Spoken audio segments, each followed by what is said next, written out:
To all who come to this happy place, welcome. Please stand clear of the doors. Por We favor, invite you, if manténganse you alejados de dare, las step puertas. forward because in tonight's episode, you are the star. When this elevated travel doors change.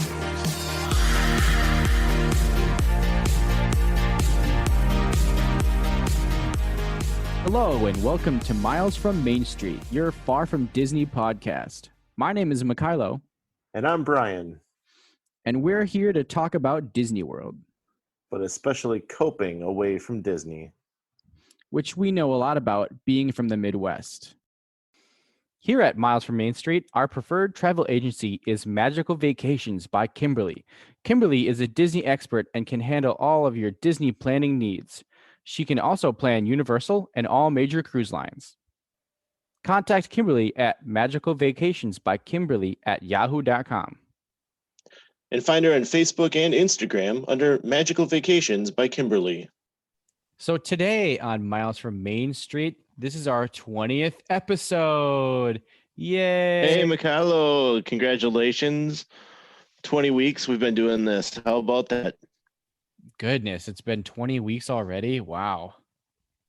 I know it's been a fun time. I've really enjoyed putting these together. I'm looking forward to so many more too. Oh yeah. At least 100 more. Yeah. There you go. So we have a little bit of a surprise for you on the 20th episode. We are going to do a giveaway. Yay! Yay! The crowd goes wild. Bryan has a couple things, or has one thing that he wants to enter into a giveaway. And then we also have Kimberly partnering with us, who wants to give something else away. So, Bryan, why don't you talk about what you got? Yeah, Mykhailo, I don't know if you're aware, but last weekend was the final weekend of Sorcerers of the Magic Kingdom at Magic Kingdom. And the game is not going to be played anymore, at least in its current form. There is some rumblings that it's possible they might bring some version of it back, but as far as Disney's concerned, this game is now done. And it was a lot of fun. If you're not familiar with it, there was a lot of trading cards involved. And they did a set of 10 that you had to buy in a booster pack special. And they had 16 party cards that you could also collect that came from either the Halloween party or the Christmas party. So some of those are pretty highly sought after. And with the closing of the game, these cards have become, all of them have become pretty popular, and people are wanting to complete their sets or do what they can to get as many as they can. So I happen to have a complete set of the base cards, which were given out at the fire station in the Magic Kingdom, which was the base for the Sorcerer's game. So I have the complete set and a couple of surprise cards that come from those extra cards that they had put out. So that is one of the parts of the giveaway we'll have. And we'll have Kimberly come on next week and let you know what she was able to pick up at Disney World over the weekend. And I think it's a pretty awesome surprise gift to include in this giveaway. So I'm pretty excited for it. Mykhailo, what does it take for them to win this? So what we want you guys to do is we want you to like on our Facebook. We want you to like the post about episode 20, and we want you to share it. All you got to do is like the post and then share it, and then you'll be entered into the drawing. And it's important that you like and share at the same time. Not one or the other. You have to do both. Mm-hmm. Correct. All right, so I'm pretty excited about this. I'm hoping that we get a lot of people involved, and it'll be fun to see who this prize goes out to.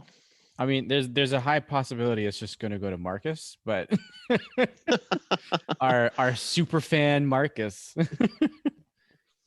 But yeah, I'm super excited too, and I got a sneak peek to see what Kimberly got, and it looks pretty cool. So, you guys should be excited too. Absolutely. So, those are our big announcements. We also, in case it went over your head, we threw in a little news there. Sorcerers of the Magic Kingdom is going away. And that was something I actually watched a lot of videos because Tim Tracker liked to do it. Um, and it seemed cool, but I don't know. It was another one of those things where it was like, dude, I'm running from attraction to attraction, especially at Magic Kingdom. So it was another thing that like could potentially slow me down, but it was just so cool to see like the things that you're able to do and how to interact with that game. So it was very cool. And so I'm sad it's going away and I never got to experience it. But at the same time, it just didn't really seem like something that I was going to be doing while I was sprinting through the park. Yeah, I've had the chance to play it a couple of times that we've been there, and my son absolutely loved it. He's pretty bummed that it has been taken down. But you would spend maybe 20 minutes in each land in Magic Kingdom, going from portal to portal. Mhm. And I think there was 4 or 5 portals in each land, and you would have to go and defeat the villain in that land, and then you would move on to the next land. And you didn't know, you could pick where you started, but you don't know where it was going to send you next. So, like I said, it would take maybe 20 minutes in each land to do, and I know a lot of people that were going over the last weekend and trying to get a full game in, which could take all day to do, really, because you would have to go through each land twice just to complete it, and say that you've beaten Hades, and then that moves you up a level and you have to do it all over again. So um, it was a really fun game, and if you have kids that are into video games, they really like doing this one. So it's a Yeah. bummer it's gone, but hopefully something will be like it will come along again.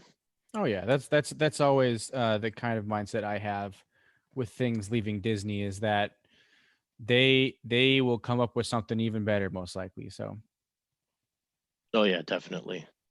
yeah. So today's episode is going to be on the music of Disney. This is something that Brian and I are both into because we have music backgrounds. Um, and we've all been in certain organizations that are involved in music. My family is huge on music. If you don't know, my sister is on the national Broadway tour Frozen, so just that right there lets you know how musical our family is. But this is something that I got into actually pretty early on in my Disney fandom. Just the things that I really enjoy about it are kind of like the background music of each area of Disney, because Disney is like fully automated with a bunch of different soundtracks and things like that. Even from like walking from country to country, music fades out and then new music fades in because of where you are, and really that's kind of everywhere. Everywhere in Disney has that kind of like background theme happening. Um, That's something that's always amazed me with music, is how they have it fading at just the right levels as you move from one land to the other. And especially what I've noticed it the most when you move into Pandora, and the music and the creatures that you hear in the background and the crickets or whatever. It's so cool how they're able to do that. and it just adds another layer of theming where it's like you could walk into somewhere and it could look amazing, but if it's like all you hear is a theme park in the background, then you're really not going to feel as immersed as you would be if you had this amazing theme happening and all these sounds. Pandora is probably the best example of this, with all the animal sounds and everything. It's just so cool how they completely pull you out of Orlando and put you in Pandora with that area. Um, so yeah, the a couple things that are my favorite. Um, that I kind of want to touch on. One, and this is gonna that's my the things that I want to talk about are gonna be kind of random and weird. Uh, that's the best way to describe my Disney fandom is random and weird. um, but one of my favorite things, and I actually used to fall asleep to this back in the day, is the radio broadcast at Jungle Cruise. There's if you're standing in line in Jungle Cruise, you'll notice that there's just like this random radio broadcast just going the entire time. And I think it's like an hour long or something like that. Um, but I don't. It's just like that little detail that they have an entire radio broadcast happening right there with you. Um, and it's one of those things where like if you're not tuning into it, like you won't notice it. But for some reason, I thought that was the coolest thing, and so I went home and went online, and on YouTube, of course, YouTube has everything. So I was able to find it, and I was able to listen through with it. Um, and there's just the theming in general with that. Like there's even theming in that radio broadcast that is applicable to the ride and a lot of what's happening in the queue. So I always find that really cool.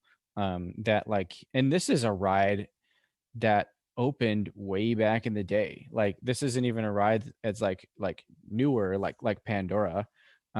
These were decisions that Imagineers were making way back in the day to kind of like really immerse you into rides. So I think that's cool, and that's another one of those things. And there's music in it. I know we're talking about music, but there's music in it, and it's kind of like old timey. I think it's like 20s music or something like that. But it's just so cool, and it's just so fitting for Jungle Cruise and everything. Yeah, I this is one of the things I wanted to talk about too, is the music at the Jungle Cruise. The like you said, 20s old time, and it's like old time radio type stuff that they have on, but then they have the announcer come in every so often and add these little puns at times, which fits in with the ride. He adds in these little like shout outs. There's a contest going on for the Name skippers. is it Name the Croc contest? I believe that's it. Yeah. And you're gonna win like a 1-day cruise by yourself, Yeah. I believe. And that's one recurring theme with going through it. But a while back you had sent me your YouTube playlist of all this different ride audio, and that was one that stuck out to me right away. And yes, it's an hour long that you can listen to this music, and I was just cracking up at all the little announcer things. And and I get into all kinds of music. I'm big into jazz too, so hearing this old 20s type music, that was just kind of up my alley too. It was just so much fun to listen to, and it really gets you into the mood of that ride. And it's I don't know. Then I keep thinking about the things that you see in the queue, all the little different puns that they have in there. Tigers for sale, I think, is one of the things that they have. I don't know.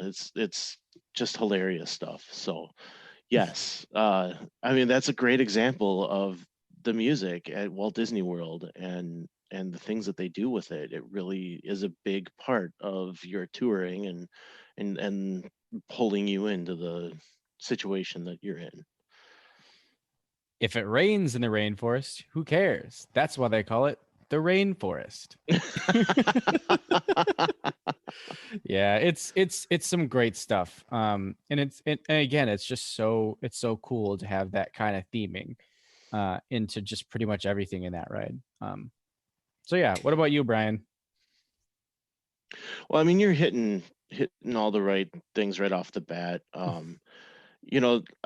Going through that playlist you had sent me, some of the things that I enjoyed was not only is it maybe the ride audio or the cue music or even the the music loops that they have on Main Street or the entrance to Epcot. Um, what I really enjoy about that is that the background noise is kind of taken away. You don't have the party next to you talking about what ride they're going to next, or um, the I don't know, some of the noises you might hear within an attraction that doesn't really fit in with what the music is doing. You can really focus in on what they want you to really hear. Um, so, like listening to the Haunted Mansion, the actual ride audio for Haunted Mansion versus maybe someone doing a ride through, like it's completely different listening to that. And I love doing things like that, just listening to different things that can take you into the ride, and yet it's different. It's like you're getting more out of it. Yeah, and Haunted Mansion is another big example of really great ride music. And that was correct me if I'm wrong. That was a Sherman Brothers creation, right? Or is that somebody Haunted else? Mansion was not. Um, Exitensio did the lyrics. Mm-hmm. I want to say it was George Bruns that did the actual music. I may have to look that one up as we discuss here. Yeah, history guy. But yeah, that's another one where it's like, and that's like purely ride audio that like I love listening to that kind of stuff because it really kind of takes you through the whole ride and it makes you feel like you're there. Um, Several times when I've gone to Disney, there was one time I went with a couple friends, and I actually ended up recording a couple ride throughs just myself, just like on my iPhone. Um, and it was I used to listen to those all the time, and they were terrible recordings. Like they're so bad, but it was just like being able to hear that raw audio and have it transport you back to that time that you rode Pirates of the Caribbean. That it's just so cool to be able to hear that. And it's kind of a funny story. I was recording. It was actually Pirates. And I was with this guy who had never been there before. Um, and I hit record, and as soon as I hit record, he was like, "Does this go fast?" And so the beginning of that recording was this guy being like, "Does this go fast?" So that's kind of a funny story. But yeah, ride audio and kind of looping this back to um, coping away from Disney. I sent Bryan just a big long list of YouTube videos that it's just all ride audio. Um, and so that's something I love to do is just sit and listen to that audio of Disney. And there's also if you're really interested in ride audio and you enjoy radio broadcast type things, this is an online radio type thing, but it's called Subsonic Radio, and they have a whole lot of they have a couple different broadcasts that you can listen to, and one of them is like park music. And so you can go in there, and they have like a decent assortment of park music. You can't go in and just listen to whatever you want because it's like a radio show. But it's that was one of the places that I first started to look at when I was getting into ride audio. Nowadays, YouTube has pretty much everything, so it's pretty easy to find what you want there. But that's still subsonic radio is one of the things that's near and dear to my heart because it's one of the things that I kind of started with ride audio. So yeah. Ride audio is something that I've always wanted to be listening to as well. And so I had started with some of the streaming radio too. I was using Sorcerer Radio or D Park Radio. The thing that I liked about Sorcerer Radio is that in the morning and in the evening they would have someone live, kind of talking about some of the news of the day and spinning some music, like an old radio DJ would do. And I, I've always enjoyed the idea of radio where someone's just picking the music for me. I've found listening to Sorcerer Radio that sometimes I lose interest because I'm hearing the same things, or it's just not keeping my interest for whatever reason. But I've always enjoyed listening to Sorcerer Radio, and they'll mix in just regular music versus ride through music, where it's like where they just take a microphone into the ride and go through the ride, and you kind of hear the all the ride music, but you're hearing the guests that are along the ride too. So that was always fun because that's what you experience. That's more like what you've experienced when you're on the ride. And that's the type of stuff I'm looking for when I'm listening to this stuff. Is I want to remember what it was like. I want to be transported there. I want to stay connected. And Sorcerer Radio did a great job of that for me. So the another thing that we got, this is our trip in 2016. We were in the airport on our way out, and we stopped in the gift shop that's in the airport for Disney. We had lost a Stitch plush, and so my mother-in-law was buying another one for my son so that he would still have his souvenir. And she found the Walt Disney World official album on CD, and so we picked that up, and we have burned a hole through those CDs. To the point that I am actually thinking of going out and buying another one, which Disney World isn't selling them anymore. I mean, nobody buys CDs, right? Well, okay, some people do, but not like they used to. But yeah, this thing has scratches in it, and it skips at times, but we still listen the heck out of that thing when we're on road trips. We stick it in the CD player and away we go. It starts with you on Main Street. It gets you into Tiki Room. It gets you into the Haunted Mansion. Kind of takes you through quite a bit of Magic Kingdom, but then it takes you over to Epcot. Pick up Journey into Imagination and Soarin', and then there's a few more. The soundtrack for the French movie is in there. Impressions Difference, which that's all real good classical music. And so then they go over to Hollywood Studios, and you get some of the Muppets music or the Star Wars music, and then you head over to Animal Kingdom, and they've got a few things from there too. So it's more of the whole song. It's not like ride audio, but like they like to always have a song that they can market with, and that's kind of what that is some of that, where it's just a pure song that you can sing along to. One of the fun things is on our last trip, the kids were doing trivia poolside on our last day, and they had all these kids there, and then my son and daughter were doing it, and I think they had them split up into teams or something, and it came down to a tiebreaker, and the one team my son's on picks my son, and the other team my daughter's on picks my daughter to be the ones that have to give the answer. And I can't remember who won at that point, but one was just a little bit quicker than the other.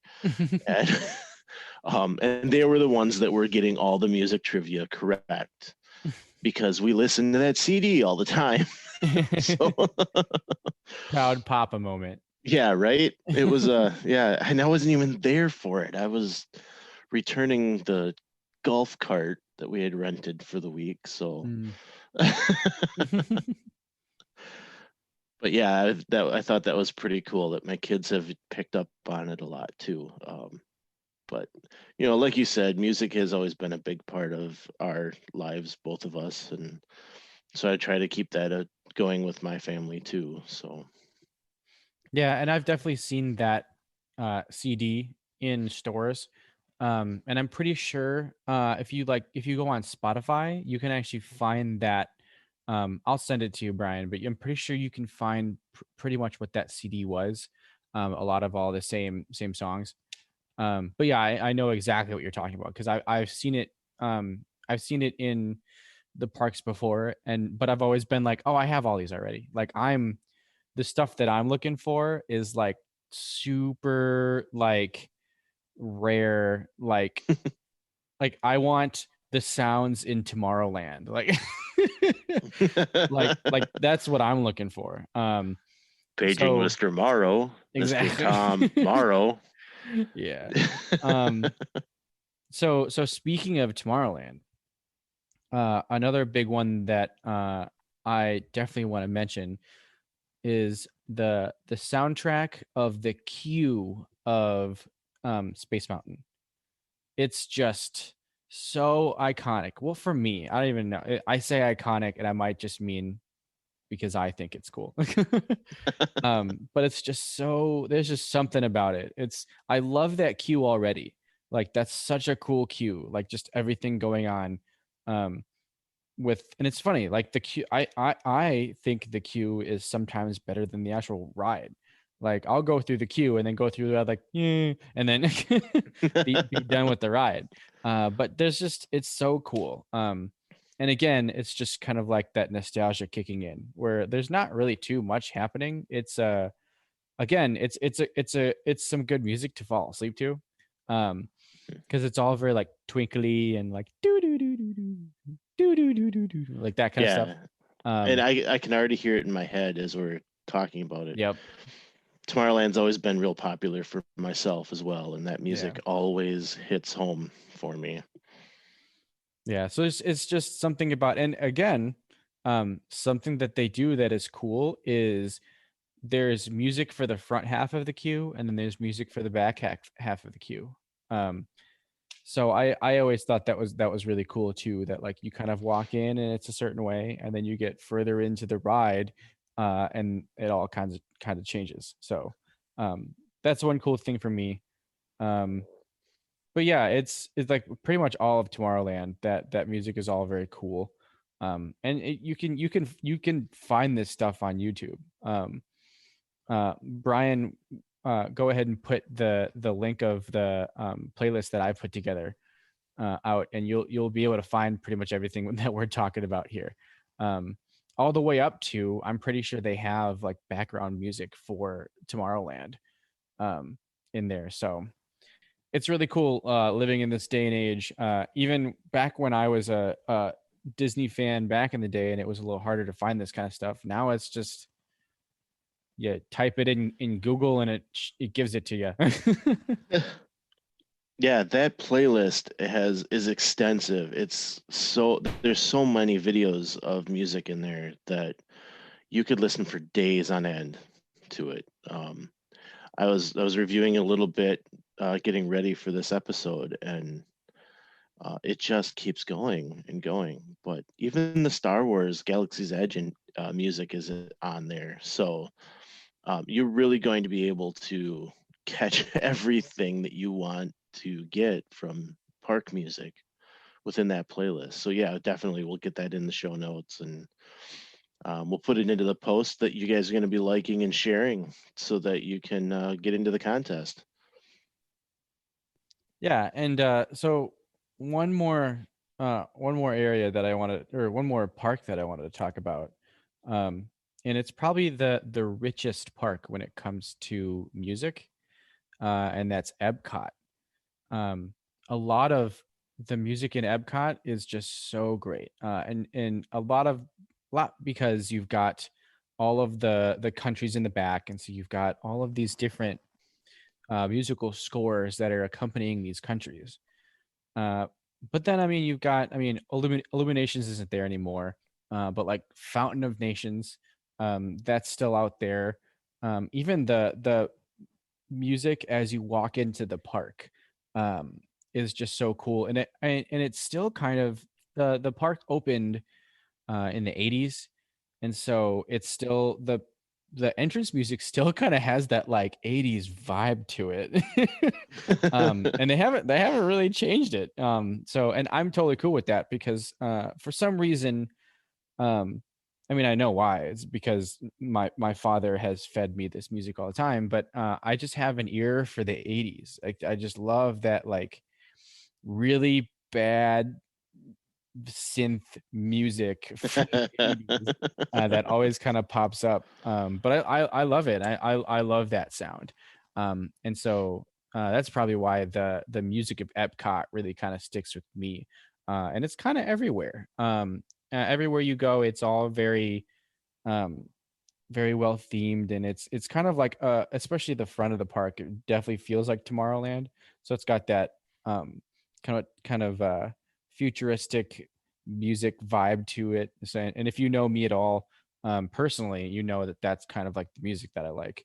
um so it's just all very cool. And then Soren, the music of Soren is so good. Oh my god, we could do an Yeah. entire episode talking about the music of Soren. um I don't know how many times I go and seek out that music just to it relaxes me. It just kind of mellows me out. Like mhm. it's so good. And I That sing along to it. yeah, it's funny that little corner of the park, those two rides could put me to sleep. Soren and Living with the Land, those two rides, if I went on them back to back, I would fall asleep right there. Because Soren, that music is beautiful, and then Living with the Land is just so soothing. I'd be done. That's how we've done the land pavilion recently was we rope dropped Soren and then we went right over to Living with the Land. And I have to ride Living with the Land every time I'm there. It's just an awesome, I don't know. I love going through it. You know, we're always pointing out the hidden Mickeys to the kids or seeing what we can find. And I've got a bug to have a green thumb. I wouldn't say I have a green thumb, but I do have an interest in gardening. So just to be able to see what they're doing and what might be something I could try at home, that's always interesting to me. They have a behind the scenes tour whenever they get back to doing tours. They do it's called Behind the Seeds, and it's about an hour long. It's a cheap tour to do, and something that I've wanted to do. So one of these trips, I'm going to make sure I get that in. Yeah, and it's just Living with the Land in general. So cool. It's like my favorite kind of education. Ed, ed, Edutainment. edutainment. Education. Edutainment.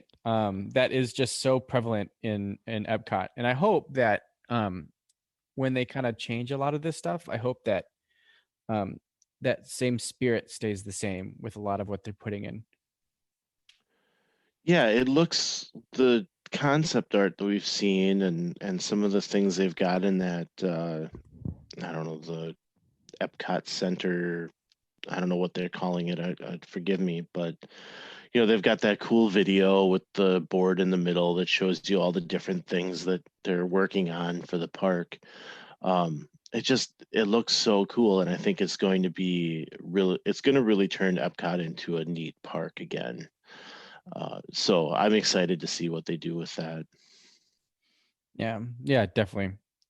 I think before we finish our conversation on music, though, we'd be remiss if we didn't talk about Robert and Richard Sherman. The Sherman Bros. Definitely. You can't do music and not discuss them. They're just too big of a piece of Disney World. Mm-hmm. And that's not to say that there are other composers that Disney worked with, but they kind of wrote the songbook, the Disney songbook. And if you haven't heard of them before, their music. Their first big gig when they first signed on with Disney was Mary Poppins. Mm-hmm. That's their music. That's them. And you go through the parks and you're going to find all these different songs that belong to them. The Enchanted Tiki Room, the Carousel of Progress, They're actually using that song in a commercial right now. Yep. Great Big Beautiful Tomorrow. So that, I mean, what am I forgetting? Oh, It's a Small World. Mm-hmm. The most recognizable song ever, I think. And they did that one. They came up with so many recognizable songs. Yeah, and there's a really cool documentary on Disney Plus about the Sherman Brothers and about kind of everything that they did, and that is probably one of the most interesting things to watch on Disney Plus. I love all of those little things. The Imagineers um, thing on Disney Plus, I love watching that. And the Sherman Brothers documentary is another one that's just so cool, and it's got a lot of theme park history in it as well. Yeah, the documentary, it's called The Boys, and it was it's kind of a sad story too, though, because Yep. as much as they accomplished, they didn't get along with each other. Yeah. And so the sons came together as they were getting older and tried to get them to reconcile, Mhm. which, spoiler alert, it didn't happen. Um, but Robert has passed on now. We still have Richard. He's in his Mhm. 90s. He's still outperforming. He's still out, you know, doing his thing as lively as ever. And um, the stories he tells about working with Julie Andrews, and I heard him tell a story about the story he told about P.L. Travers, and then seeing Saving Mr. Banks later, like it all added up. So Mhm. that movie again is another one that really fits well, and you can see the historical significance in it, and you can believe a lot of what was said in that movie.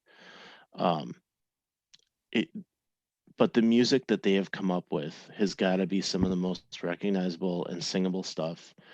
Um, there was a story that he told about standing in the middle of the enchanted tiki room with Walt Disney and going, "So what do we got here?" And Walt basically saying, "You're gonna write a song for these birds to sing," and they're going, "What?" And that was their first shot at writing theme park music. Mhm. Uh, and the composer for Mystic Manor over in Hong Kong, Danny Elfman, who has done a lot of movies that you're aware of, he actually did not think of the Sherman Brothers as much of composers because they just did theme park music. And then he agreed to do the music for Mystic Manor and realized how much work it was and how difficult it was to build a soundtrack for something like that. And that, I think that speaks volumes to the work that the Sherman Brothers did. Yeah, definitely. And they're just so iconic. And they're just so Disney, and they were just there with Disney when everything was getting developed. So they're just so it's just such classic Disney with them. Yeah, they were amazing. Just the amount of work they did and created. You can't talk about Disney music without talking about them. Definitely. Well, 20 episodes. Brian, what do you think? Should we keep going, or should we just call it quits? I'm having fun, so I'm not quitting. I'll Yeah, keep doing this. This is good stuff. I me hope people keep too. listening. Yeah. As long as there's one person listening, I'll sit here and record with you. Exactly. Well, it's been fun. Here's to 20, and here's to a bunch more. Thanks for listening. And we'll see you next time on Miles from Main Street. Thanks for tuning in. If you enjoyed the show, please rate us on iTunes and subscribe. Email us at milesfrommainstreetpodcast@gmail.com. with any thoughts and visit us on Facebook under Miles from Main Street. We'll be bringing more to you weekly and look forward to talking to you then. Until next week, remember, some live close, but most of us don't. So let's talk about it.